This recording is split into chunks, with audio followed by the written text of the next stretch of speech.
Otep à tous, bienvenue sur la chaîne des panafricanistes par essence, par conviction et par excellence. Celle des citoyens kémites, par nécessité et obligation de combat. Nous sommes une chaîne qui n'est guidée que par nos ancêtres et rien que par les ancêtres qui appartiennent à l'égrégore du monde noir. Par conséquent, nous ne croyons en aucun Dieu venu de l'étranger. Toutefois, cette vidéo n'est aucunement destinée à inciter à la haine ni à la violence, car nous menons un combat qui est d'abord et avant tout spirituel, intellectuel et démocratique. Ensuite, il est politique, géopolitique et géostratégique, contre l'impérialisme, le colonialisme, le néocolonialisme et l'endocolona, qui sont tous qualifiés de crimes contre l'humanité. Nous menons ce combat sur la base du principe fondamental que nous avons hérité de nos ancêtres kémites, qui est celui de la Mahat, c'est-à-dire solidarité, vérité et justice. Vous êtes donc en droit de connaître la vérité et nous avons l'obligation de vous dire la vérité, rien que la vérité, afin que justice soit rendue au continent africain. Ça, c'est notre modeste contribution dans cette noble lutte en faveur de la souveraineté, la dignité, la solidarité et l'unité africaine. C'est exactement ça que nous appelons le panafricanisme. Bien-aimés frères et sœurs, les temps sont graves. Les temps sont gravissimes. Eh oui, c'est grave. Très, très, très grave. Mais c'est une bonne nouvelle. Le Mali, le Burkina Faso, le Niger viennent de casser le bras armé, humanitaire, économique et politique de l'OTAN, de l'ONU et même de l'Union africaine. Eh oui. Ce bras s'appelle à un nom. C'est la CEDEAO. La CEDEAO vient d'être brisée en mini-morceaux par ces trois pays. Et ils ont raison à 100%.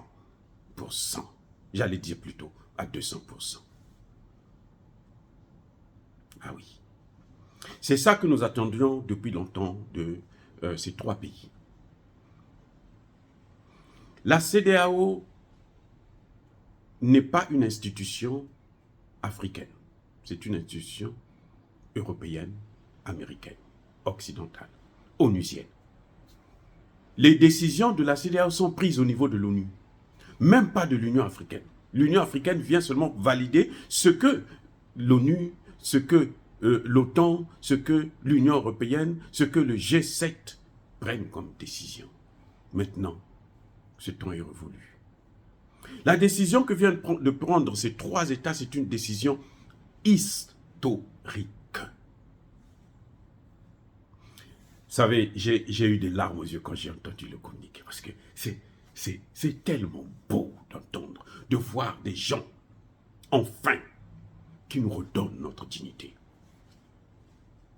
Vous savez, je critique parfois, il y a pas longtemps, j'ai critiqué Assimi Goïta. J'ai critiqué parce que il a reçu 200 millions de la Banque mondiale et tout. J'ai trouvé que c'était plus nécessaire. Le plus dur, là, ils ont déjà fait. Maintenant, là, on est dans les formalités. Donc, nous critiquons, mais les pauvres, en tout cas, j'en profite d'ailleurs pour présenter toutes mes excuses à tous ces leaders de l'Afrique, des États du Sahel, parce que parfois nous critiquons, mais nous savons, nous sommes conscients. Et surtout, n'oubliez jamais que nous les aimons. Voilà, on les aime. Même si on critique, on les aime beaucoup, on les adore. Parce que c'est eux qui nous donnent. C'est-à-dire qu'aujourd'hui, quand on les voit, nous savons, nous existons maintenant. C'est-à-dire que ce sont des demi-dieux pour nous. C'est-à-dire qu'après Dieu, là, ce sont eux qui nous donnent de la valeur. Là où on nous a toujours exposés, on nous a toujours écrasés, on nous a toujours ridiculisés, on nous a toujours humiliés pour le bien des Occidentaux. Enfin, trois présidents 3 gouvernements nous donnent de la valeur, nous élèvent. Parce que ce qu'ils sont en train de faire là, en fait, ce n'est pas pour eux. Ils sont en train de nous prendre, nous là, les Africains. Pas les Burkinabés, les Maliens et les Nigériens seulement. Les Africains, la jeunesse africaine. On est en train de les lever. On est en train de... Il s'agit qu'ils sont en train de nous élever. Ils sont en train de nous hisser très haut. Et ça, c'est formidable. Bref. Ces 3 pays sortent de la CEDEAO. Et c'est une évidence. C'est une évidence. Parce que ces 3 pays ont compris que ceux qui ont amené le terrorisme en Afrique, je dis bien en Afrique, et notamment dans le Sahel, ce sont eux, les Occidentaux. Emmanuel Macron, on l'a vu avec le Mali, il prend le téléphone, dit « Je veux appeler Nana Akufo, le président de la CEDEAO, pour qu'il prenne des sanctions. » Et le lendemain, les sanctions ont été prises pour asphyxier un peuple. Nos frères et sœurs, nos enfants, nos pères, nos mères, nos grands-pères, nos grands-mères, on les a écrasés, on les a privés de ce qui leur revient de droit. Au nom de la CEDEAO. Mais ces sanctions-là ne sont prévues dans aucun texte de l'ONU. Aucun texte de la CEDEAO même. Oui. La seule sanction de la CEDEAO, c'est, bon, maintenant, là, vous ne participez pas aux réunions. Vous ne votez pas.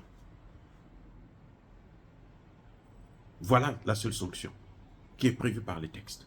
Vous avez une situation que nous n'apprécions pas. Bon, mettez-vous d'abord de côté. Vous pouvez assister, vous pouvez observer, mais vous ne votez pas. Prendre des sanctions comme ça, comme ils ont fait là. Affamer des peuples pendant 1 an, pendant 2 ans. Ce n'est pas prévu par les textes de la CEDEAO. Tout ça parce que les Français ont dit, et c'est interdit à la CEDEAO d'aller prendre des ordres en France. Le Niger attend les négociations avec la CEDEAO. Le Niger montre sa bonne foi. Le président de la CEDEAO, il voyage, il va en France. Visite privée, même pas d'État, privé. Donc il va pour ses loisirs personnels. Pendant que on a pris des sanctions contre le Niger, inhumaines. Même les Nations Unies, pour une fois, ont reconnu que ces sanctions-là sont inhumaines et cruelles. Les Nations Unies, l'ONU a dit ça.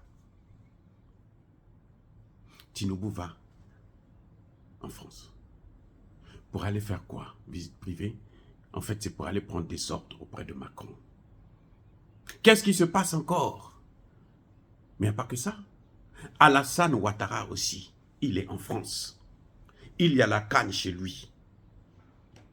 Il reçoit tout le continent africain pour une grande fête africaine. Mais comme il faut faire plaisir aux Occidentaux, à l'OTAN, il s'en va à Paris prendre des ordres. Mais quand il va voir Emmanuel Macron, les ordres viennent en fait des États-Unis déjà. Emmanuel Macron a déjà parlé avec les États-Unis. Ils se sont entendus avec tous les autres pays européens ce qu'ils doivent faire de l'AES. Les pays de la CEDEAO acceptent des bases militaires françaises, américaines, otaniennes sur leur sol pour encercler l'AES. Ça, c'est une haute, mais alors une très haute trahison. C'est du jamais vu.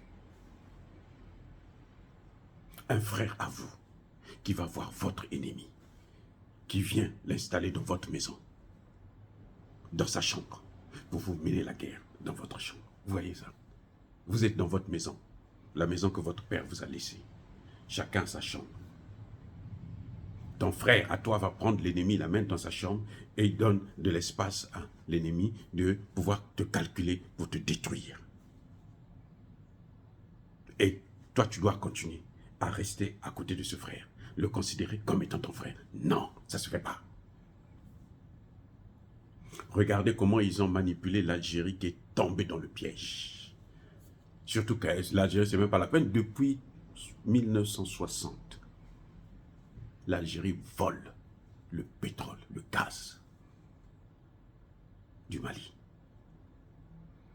L'Algérie était avec les mêmes Occidentaux, avec les mêmes pays de la CEDEAO, pour torturer, pour torpiller l'AES. C'est pour ça que vous avez entendu Blinken dire qu'il n'y a pas de place pour une nouvelle organisation. Nous, ce que nous connaissons, c'est la CEDEAO. La CEDEAO, c'est fini. Les Africains ne doivent plus se réunir. Qui est-il? Quel pouvoir a-t-il pour venir s'asseoir sur la tête de cette grande famille africaine? Qui est-il? De quel droit il peut se permettre de nous interdire de nous unir au nom d'une CEDEAO qu'ils ont achetée? Voilà. C'est ça le problème. Donc la CEDEAO boycotte la rencontre avec le Niger pour ne pas lever les sanctions. En fait, c'est ça le problème. Parce qu'ils savent qu'ils n'ont pas le droit de ne pas lever les sanctions. Surtout que le Niger a montré sa bonne foi en libérant le fils et le père et la femme de Bazoum. Ils ont quoi d'autre à dire? Je vais vous dire encore une autre chose. Le Niger, le Mali, le Burkina Faso sont ce qu'on appelle les pays qui n'ont pas de littoral. Le droit international interdit de fermer les frontières avec ces pays.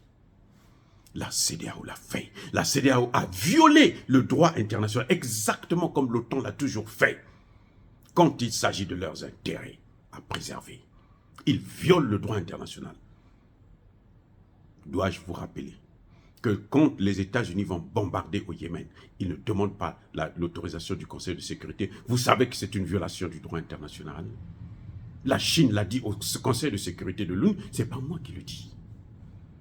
Quand la CEDEAO dit menace, nous allons faire la guerre, à la demande d'Emmanuel Macron et de Blinken, Biden. Ils ne savent pas qu'ils ont besoin de l'autorisation du Conseil de sécurité de l'ONU. Et ils ne savent pas que ça va être bloqué par... Donc ils le disent parce qu'ils savent qu'ils vont violer encore une fois de plus le droit international.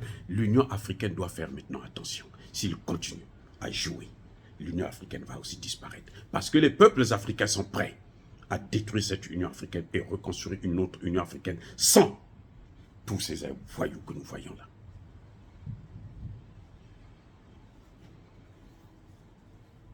L'AES a raison.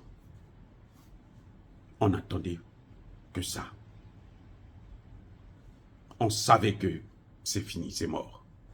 Mais on attendait maintenant qu'on puisse légitimer cela.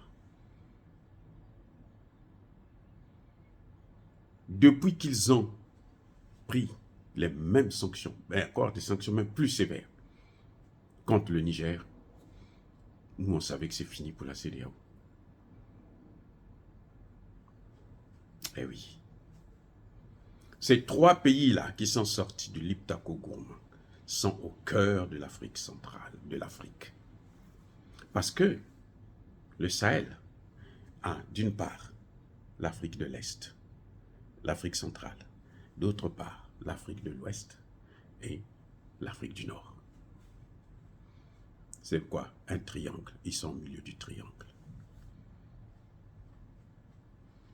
La CEDEAO est morte de sa belle mort à cause de Alassane Ouattara, de Tinubu, de Macky Sall, de Patrice Talon, de Ambalo et toute la clique, mais au-dessus d'eux, les vrais responsables de la mort de la CEDEAO, ce sont les États-Unis, l'Union européenne, le G7.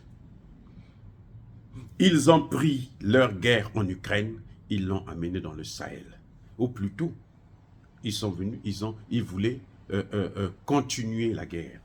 Parce que la guerre contre l'Afrique, ils avaient déjà commencé. Depuis la destruction de la Libye, c'était la guerre contre l'Afrique. Depuis la destruction, la balkanisation du Soudan, c'était la guerre contre l'Afrique. Depuis l'occupation du Congo démocratique, c'est la guerre contre l'Afrique. Ils sont en guerre permanente contre un continent. Et ça ne peut plus continuer. Et l'arrêt de cette coopération de crimes, de bandits, avec des voyous, commence là, avec l'AES. C'est là qu'est le départ de la fin de l'histoire. L'histoire de la colonisation, l'histoire de l'esclavage. Et l'histoire de la néocolonisation et de la recolonisation. Ça commence là. Aux membres de la CEDEAO de comprendre maintenant ce qui va se passer. Ce qui est avantageux, c'est que cette décision coupe court, arrête toute négociation sur le sort de Bazoum. Maintenant, si la CEDEAO veut faire une guerre contre l'AES, elle n'a qu'à se déclarer ouvertement qu'elle veut entrer en guerre contre des États souverains, ou plutôt un État souverain. Parce que nous allons, dans le cadre de l'AES, vers les États unis, ou la Fédération des États africains. C'est ça que ça veut dire. Maintenant, ils n'ont qu'à faire la guerre ouvertement, au lieu de se cacher derrière l'espoir de tous les peuples de l'Afrique de l'Ouest. Parce que la CEDEAO, c'était l'espoir d'une jeunesse que eux, ils ont brisé parce qu'ils ont pris cet espoir-là. Ils sont allés mettre ça dans les mains de nos ennemis éternels. Ceux qui ont toujours été nos ennemis depuis 2000 ans. Je reprends. Depuis 2000 ans. C'est ça.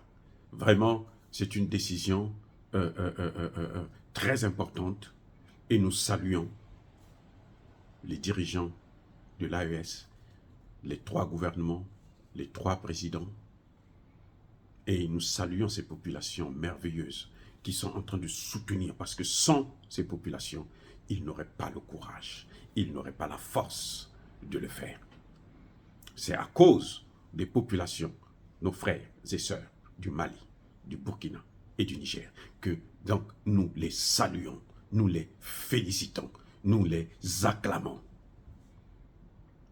Parce que on n'attendait plus que ça. Dire cela, c'est inciter à la haine ou à la violence. Non. Yaba colère veille à malembe. Encore une fois de plus, bien-aimés frères et sœurs, je persiste et je signe. Soyez bénis. Soyez abondamment bénis par le Dieu des Kémites et par nos ancêtres angélisés. Mais que tous ceux qui persécutent le continent africain, le pillent et le déstabilisent, qu'ils soient noirs, blancs, chinois, arabes, juifs, indiens, qui qu'ils soient punis, maudits, foudroyés, neutralisés, écrasés, effacés par le Dieu des Kémites et par nos ancêtres angélisés. Vive l'Afrique éternelle, j'ai dit et j'assume.